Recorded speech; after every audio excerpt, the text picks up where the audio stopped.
Alerte coronavirus. Attention, attention, le coronavirus se transmet très facilement et fait des ravages. Pour l'éviter, le port du masque de protection est obligatoire en tout lieu. Dans l'administration publique ou privée, dans les réunions, les rencontres, dans les marchés, les magasins, les boutiques et lors des déplacements, le port du masque est obligatoire. Même dans les lieux privés, dès lors que l'on n'est pas seul, le masque doit être le fidèle compagnon. Mais attention, le port de masque de protection ne dispense nullement d'appliquer les autres mesures de prévention, notamment le lavage des mains à l'eau et au savon et l'observance de la distance de sécurité sanitaire d'au moins 1 mètre entre personnes. Enfin, s'abstenir de porter des gants en vue du lavage régulier des mains à l'eau et au savon ou de l'application de gel hydroalcoolique. Pour tout savoir sur l'épidémie du coronavirus au Bénin, rendez-vous sur le site web www.gouv.bj/coronavirus. Ceci est un message du gouvernement de la République du Bénin. Mesdames, Messieurs, bonsoir et bienvenue à cette édition du 20h que nous démarrons par la politique avec cette activité de la jeunesse de Parakou qui s'engage pour la réélection de Patrice Talon en 2021.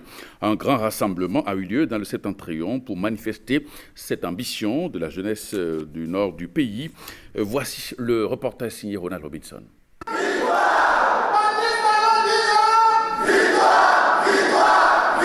Au vu des nombreuses actions et réformes qui améliorent les conditions de vie des populations, plusieurs organisations de jeunes leaders du Nord Bénin se sont associées pour mettre sur les fonds baptismaux le mouvement des jeunes leaders du Septentrion. Une organisation très déterminée pour la réélection du chef de l'État en 2021. Le mouvement des jeunes leaders du Septentrion est un regroupement de jeunes sans distinction de race, de sexe et de religion. Ce regroupement a ses structures décentralisées dans les 4 départements du Nord Bénin, étendues dans les 27 communes, sans occulter l'université de Parakou, qui est un grand grenier électoral.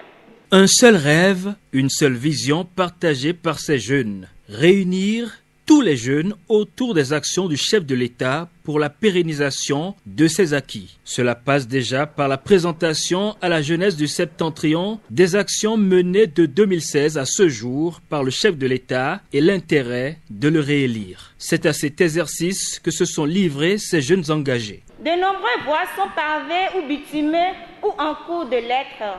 Les populations se réjouissent de la disponibilité en tout temps du courant électrique. La fourniture d'eau potable aux populations de toutes les localités de notre pays est devenue une réalité. Aujourd'hui, les patrouilles de jour comme de nuit permettent aux citoyens de se déplacer en toute sécurité et en tout moment. Sur le plan numérique, désormais le Bénin peut s'offrir plus de 250 services en ligne grâce à l'effectivité du portail national des services publics. En moins de 5 ans, le Bénin a réalisé de belles performances. Premier producteur de l'or blanc en Afrique et deuxième producteur de produits vivriers dans l'espace UEMOA. Les populations du Bénin en général et celles du Septentrion en particulier vont aux soins de santé sans courir le risque de mourir dans les hôpitaux pour cause de grève et ceci sans service minimum. Les marchés et les stades modernes sont poussés de terre comme des champignons. Au cas où le président de la République est candidat, nous ne ménagerons aucun effort pour une victoire écrasante et historique au soir des élections présidentielles de 2021.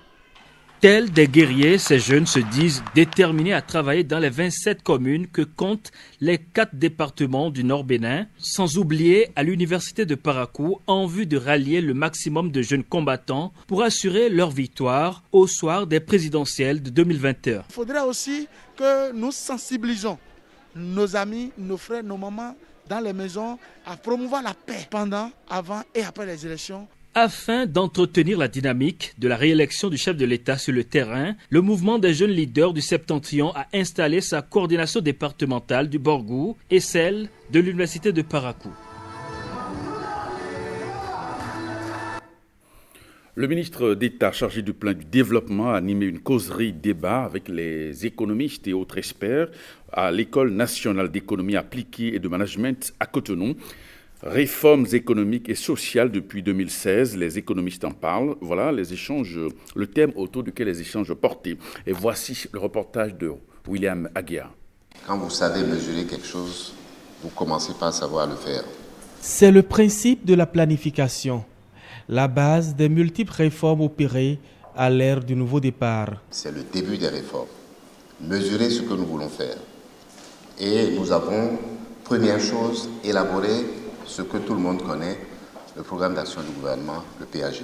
La synthèse de toutes les réformes et des investissements majeurs de 2016 à 2021. Le PAG, c'est 2016-2021, le quinquennat. Mais comment faire pour que ce que nous sommes en train de faire pendant le quinquennat puisse perdurer et nous mettre donc sur une courbe ascendante? C'est le PND. Donc nous avons élaboré ces outils-là. Mais il ne sert à rien de planifier si vous ne savez pas non plus sur ce qui se passe. Vous ne pouvez pas vous assurer que ce que vous avez planifié est en train de se réaliser et que vous pouvez corriger les choses chemin faisant. Et c'est pour cela que nous avons mis en place, en même temps que le PAG, dès le 16 décembre 2016, le premier conseil qui a suivi, nous avons mis en place les comités de suivi. Il y en a eu 3. Abdoulaye Biochane ouvre ainsi la causerie avec les économistes experts. En 2016, il y a eu des mesures de rationalisation qui étaient indispensables. Parce que, là encore, je vais revenir en parlant à des gens qui savent de quoi nous parlons. L'une des premières mesures économiques qu'il fallait prendre, c'est rétablir les équilibres macroéconomiques. Peut-être que le gouvernement lui-même n'a pas su suffisamment donc communiquer sur ce qui a été fait, mais en tant qu'économiste, je me rends compte que plusieurs mesures qui ont été mises en œuvre ne peuvent qu'impacter significativement le quotidien donc, des Béninois et au-delà donc toute l'économie. Bon, sur le social, je ne vais pas beaucoup y revenir, mais seulement que la méthode a beaucoup changé depuis 4 ans. Parce qu'il y a 2 manières de faire le social. Vous pouvez faire le social dans un premier temps en fournissant de la liquidité fraîche aux ménages, comme ça se faisait avant. Là, ils sont contents. Ou vous ne fournissez pas la liquidité, vous leur fournissez les services. Repas à la cantine, soins de santé, de l'eau, de l'électricité. C'est ce qui se fait actuellement. Alors qu'avant, on leur donnait de la liquidité toute fraîche, par différents mécanismes. Votre projet d'asphaltage a touché énormément de populations parce qu'au-delà de l'asphaltage, vous avez vu de petites boutiques se créent automatiquement lorsque la voie passe, lorsque la voie est améliorée. Les pharmacies ont trouvé de nouvelles possibilités de se déployer. Ils ont débattu de la rationalité des réformes économiques et ils débattront également de leurs résultats, effets et impacts. Et parlons de cette cérémonie de remise de cadeaux aux enfants de la municipalité de Cotonou à l'occasion de la célébration de la journée de l'enfant béninois. La cérémonie a été présidée par la ministre des Affaires sociales et de la microfinance qui à cette occasion a mis un accent particulier sur le respect des droits des enfants. Jules Akoekou, Robert Edor Copin.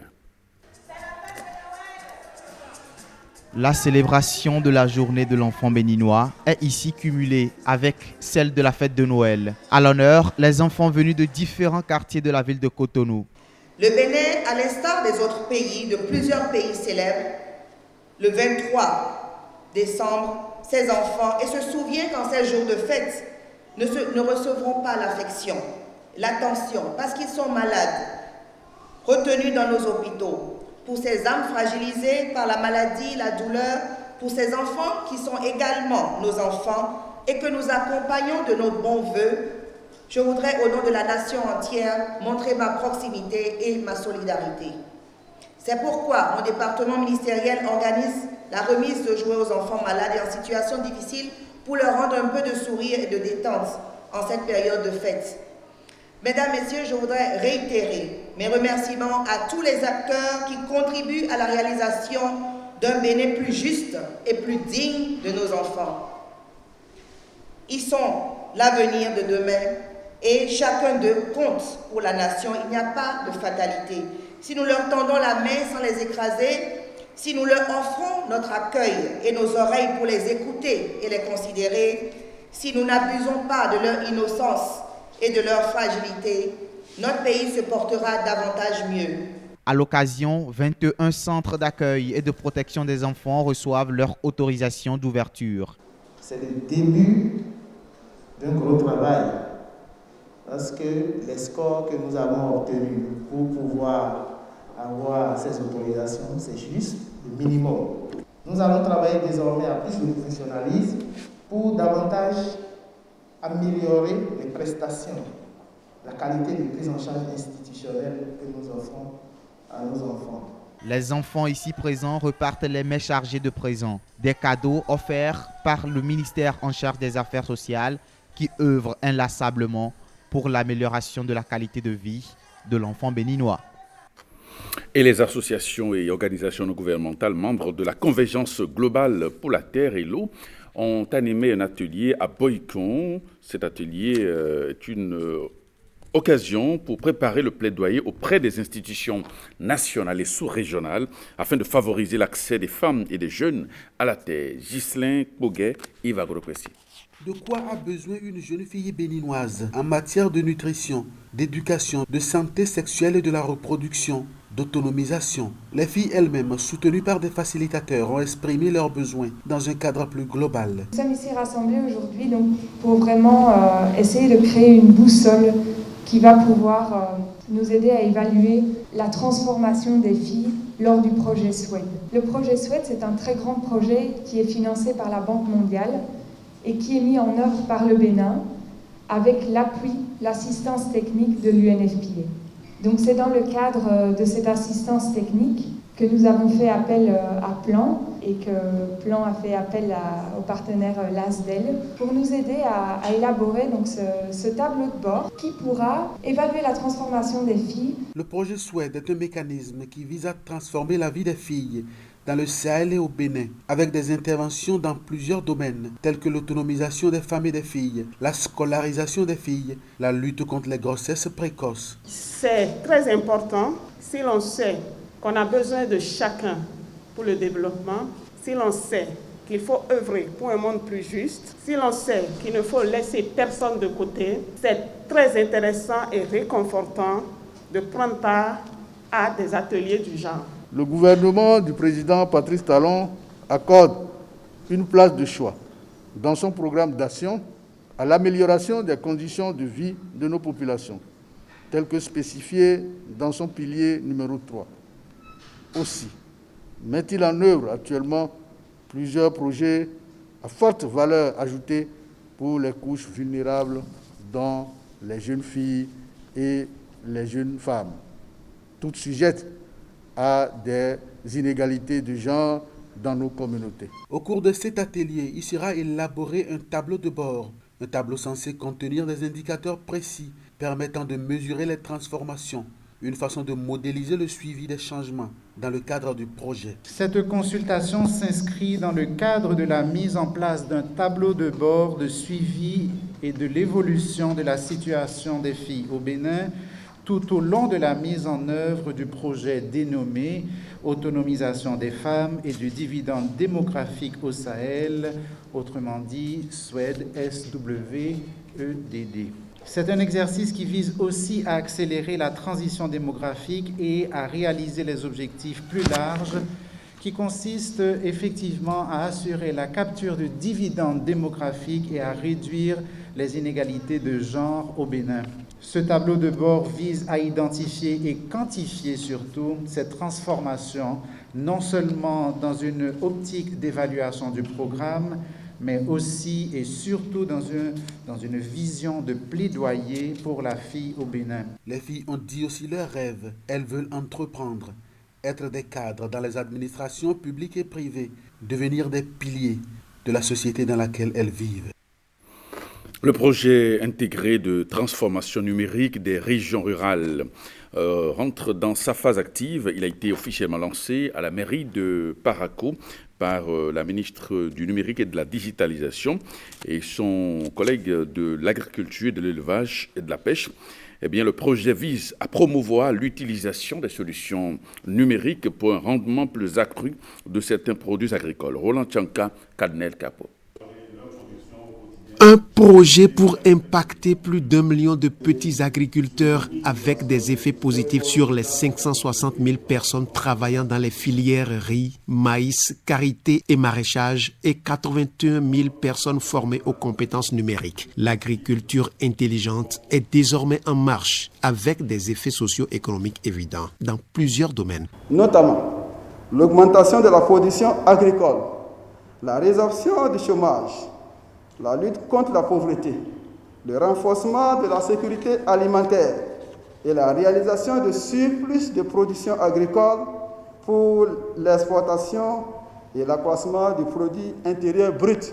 Le secteur agricole contribue pour plus de 28% au produit intérieur brut et de 77% aux recettes nationales d'exportation. Il faut en faire un pôle de développement. C'est toute l'idée derrière le PITN2R. Les activités à mettre en œuvre vont concerner essentiellement e-conseil agriculture, collecte digitale de données avec des terminaux mobiles, agriculture de précision avec des capteurs et objets connectés, observatoire agrométéorologique avec un tableau de bord pour le suivi de la coordination des interventions, les systèmes d'information des marchés de 3e génération, la plateforme de e-learning pour la formation à distance des acteurs du secteur agricole, les systèmes d'information sur la gestion des maladies animales, halieutiques, végétales et les alertes précoces, les systèmes d'information géographique agricole et télédétection, pour ne citer que cela. Le jour de délivrance est arrivé et celle qui porte sur ses épaules le secteur du numérique et de la digitalisation s'honore d'être à la manœuvre dans un projet aussi optimiste que novateur. Le projet, le PITN2R, est structuré en 3 composantes. La première composante vise à améliorer l'accès aux services à haut débit dans les zones rurales.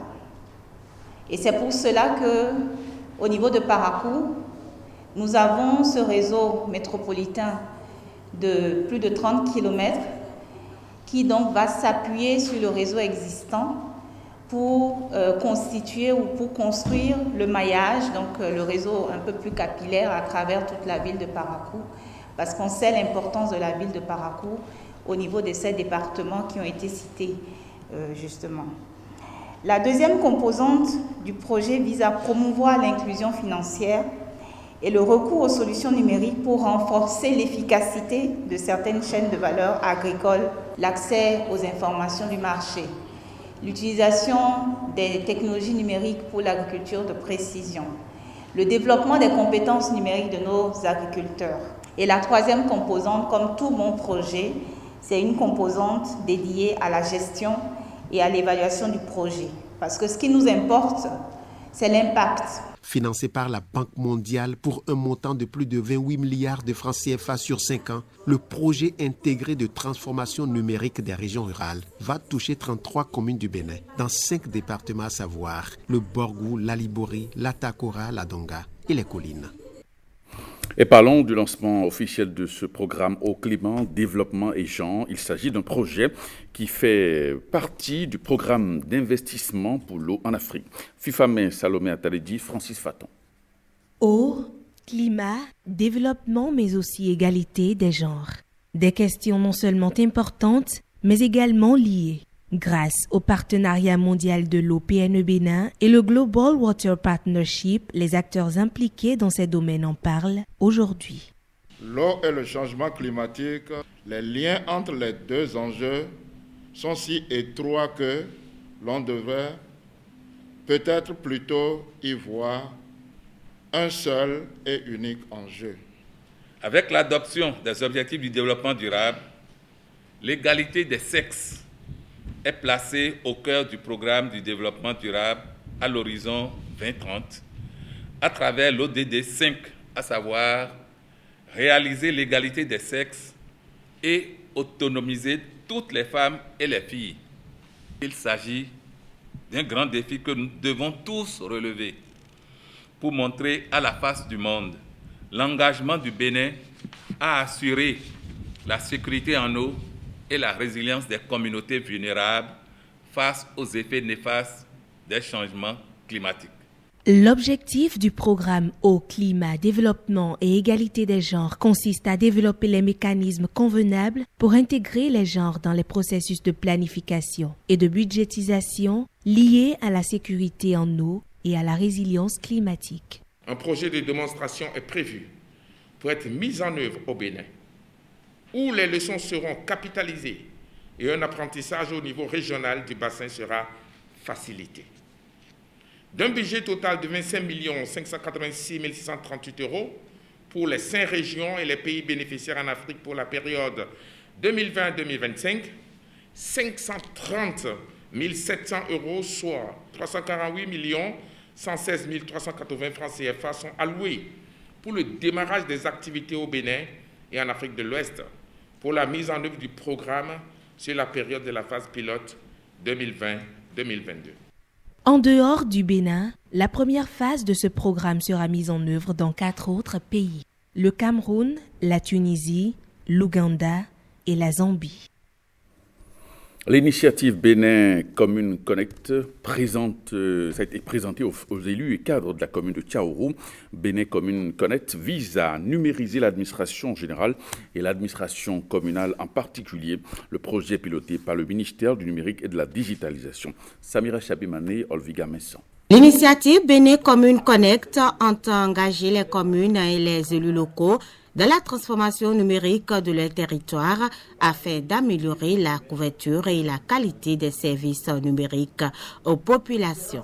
Désormais, puisque le gouvernement a travaillé à la mise en place d'infrastructures, comme par exemple la fibre optique, dans toutes les communes ou dans au moins 80% des communes, il faudrait maintenant développer les usages nécessaires pour que les populations puissent réellement sentir désormais des facilités dans leur vie ou dans leur quotidien grâce au numérique. Il s'agira par exemple d'utiliser les nouvelles technologies de l'information et de la communication dans l'élaboration des plans de développement communaux. On aura désormais des villes intelligentes où le citoyen devient lui aussi un acteur du développement.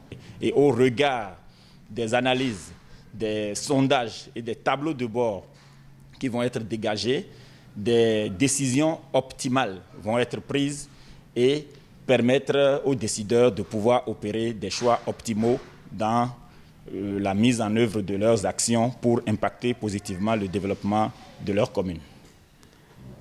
À écouter les communicateurs, nos communions de beaux jours devant elles.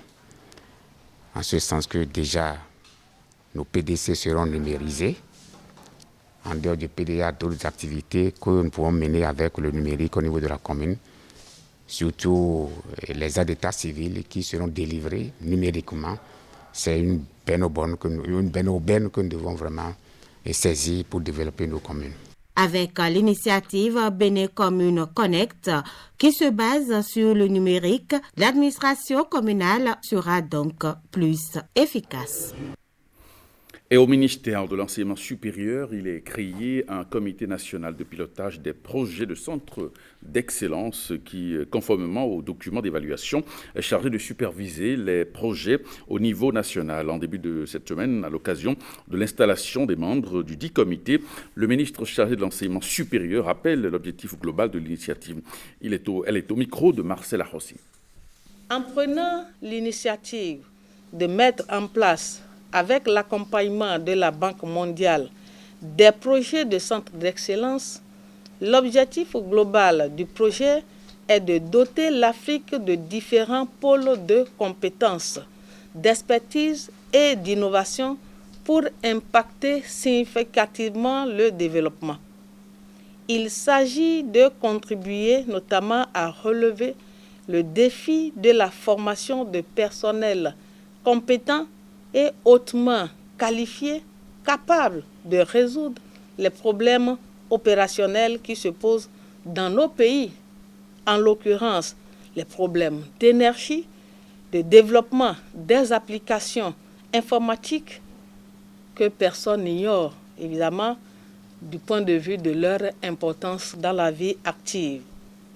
Pour cette deuxième phase, mesdames et messieurs, le coût global est estimé à 10 milliards 298 millions 524 900 francs CFA. Et ce coût est financé par la Banque mondiale et l'Agence française de développement. La Banque mondiale intervient pour un montant de 4 millions de dollars US et l'Agence française pour le développement pour un montant de 10 millions d'euros.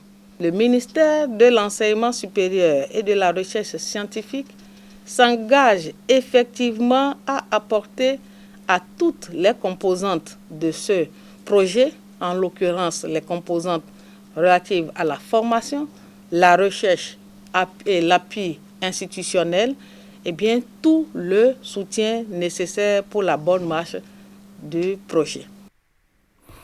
Et puis, parlons de ce départ à la retraite d'une douzaine d'agents de la SOBEMAP. Après plusieurs années de service rendus à la nation, ces hommes et femmes repartent avec le sentiment d'avoir accompli de loyaux et bons services pour la nation. Reportage Axel Dancy, Bruno Khotekwa. Vous savez, quand nous quittons la maison à 5 heures du matin pour rentrer peut-être à 0 heure, voire 24 heures, 48 heures, 72 heures, je me rappelle de ces moments où on était seul à avoir le monopole de la manutention au port de Cotonou. Des gens passaient une semaine sans retrouver leur famille. Hier, en service à la SOBEMAP, aujourd'hui, ils sont appelés à faire valoir leurs droits à la retraite. Ils sont au total 12 agents qui ont 30 ans durant contribué au bon fonctionnement de la société béninoise de manutention portuaire. Vous partez à la retraite, c'est pour une autre vie plus paisible, une autre vie plus active. Je demande au Tout-Puissant de vous donner cette santé, santé, santé, santé, longévité, longévité, longévité. Mais ça dépend de comment vous vous comportez. Les aînés en fin de carrière exhortent la jeune génération à l'abnégation et au dévouement au travail. Quant à vos chers collègues et amis qui êtes encore en activité, nous vous exhortons à aimer le travail pour lequel vous êtes rémunérés. Et vous ne sentirez pas la pénibilité de l'accomplissement du dit travail. C'est ce qui amène Confucius à dire « Choisissez un travail que vous aimez et vous n'aurez pas à travailler un seul jour de votre vie. » Quand on aime son travail, c'est une très bonne chose. À l'occasion, des présents sont décernés à ces agents qui repartent avec le sentiment du devoir bien accompli.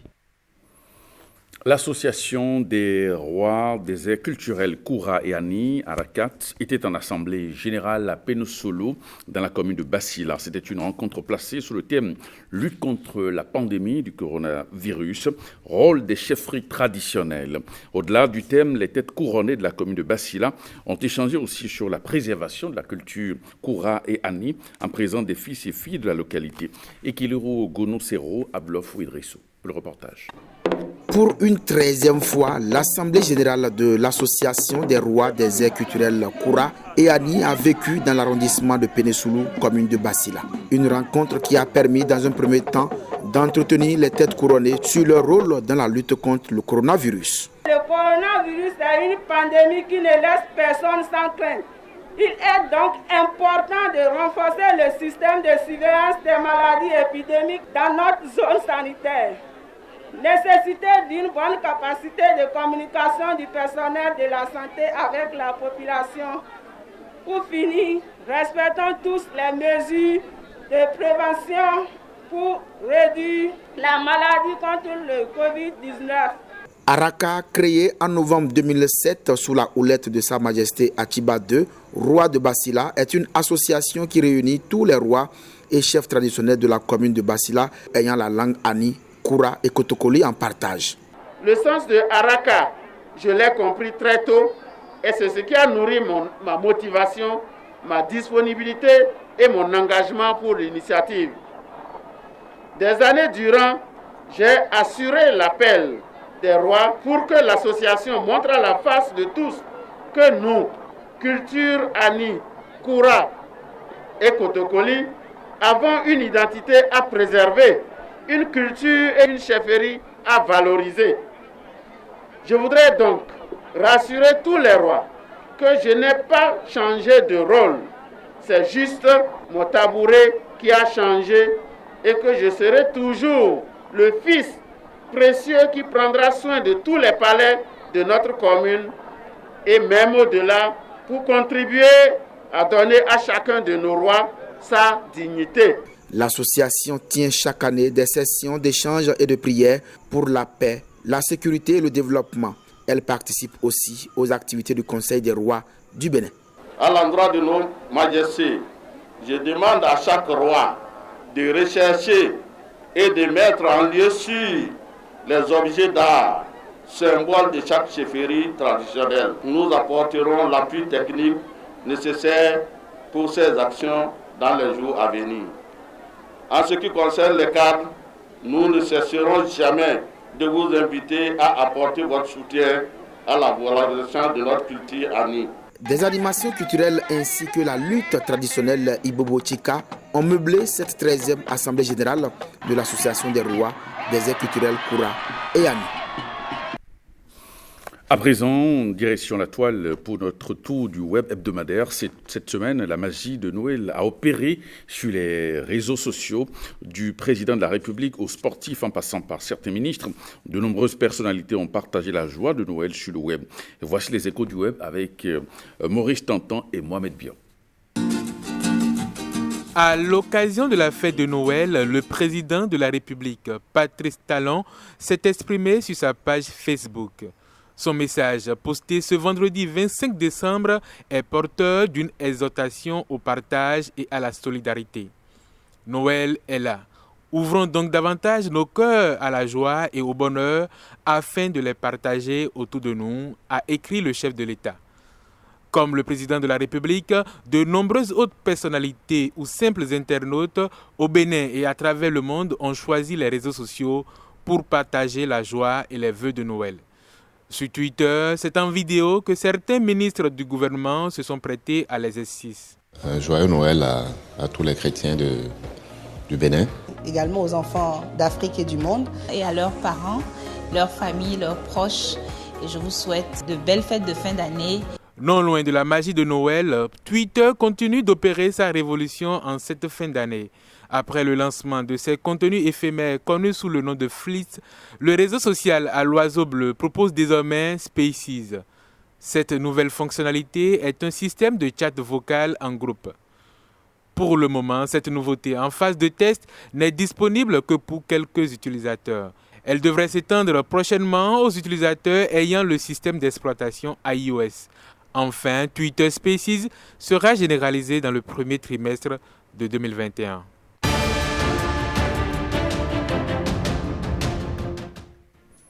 Et puis à l'étranger, précisément en République centrafricaine, la Cour constitutionnelle a rejeté des recours de l'opposition qui souhaitait le report des élections législatives et présidentielles prévues pour demain.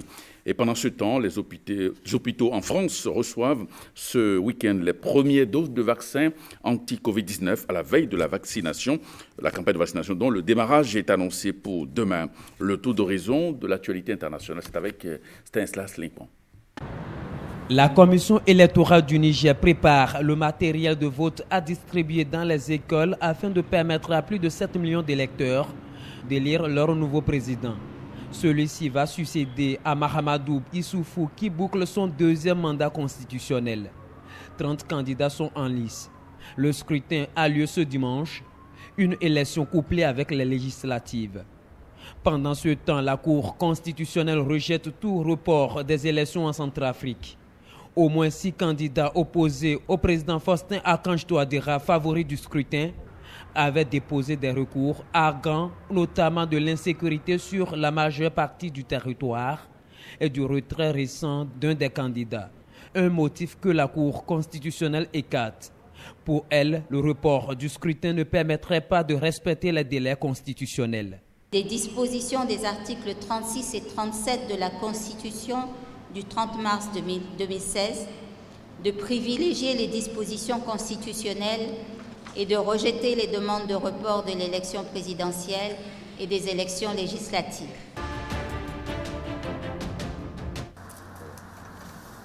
l'arrivée des premières doses de vaccins contre le Covid-19 en France. Elles vont être transportées de ce site de stockage en région parisienne pour 2 établissements dédiés aux personnes âgées. Dans ces 2 centres spécialisés démarrent les premières injections ce dimanche. Pour la présidente de la Commission européenne, l'Europe tourne la page d'une année difficile. Avec le feu vert accordé par les autorités sanitaires européennes en début de semaine, les campagnes de vaccination commencent dès ce dimanche en Europe continentale, après l'Angleterre, les États-Unis et plusieurs pays d'Amérique latine. L'explosion d'un camping-car fait des dégâts spectaculaires à Nashville, aux États-Unis. Les vitres de nombreux appartements, commerces et bureaux ont été soufflées. Les installations de la compagnie américaine de téléphonie détruites et des véhicules garés endommagés ou brûlés. Nous détestons devoir prouver une fois de plus que nous sommes résistants, mais nous allons le faire. Et nous allons reconstruire la seconde avenue. Nous allons attraper les gens qui ont fait ça. Nous allons demander à nos partenaires de l'État et du gouvernement fédéral de nous aider à le faire. Nous allons célébrer nos héros, les secouristes qui ont sauvé des vies ce matin, et maintenant nous allons avoir des enquêteurs qui vont attraper les gens qui ont fait ça. Peu avant le drame de ce vendredi, jour de fête, une voix féminine annonçait par haut-parleur qu'une bombe allait exploser dans le véhicule, racontent des témoins. On était assis dans le lit et on pensait que c'était un tonnerre, un vrai long roulement. Et puis les fenêtres ont commencé à trembler. C'était peut-être 4 secondes très courts, mais forts. Au moins 3 personnes ont été transportées à l'hôpital souffrant des blessures légères, selon les pompiers. Aucun décès n'a été confirmé. Les enquêteurs annoncent l'analyse des tissus retrouvés sur le site de l'explosion. Et voilà qui referme cette édition du 20h. Merci pour votre attention. À 23h30, Rachida Biomama sera dans ce studio pour le JT Soir. Merci et à demain.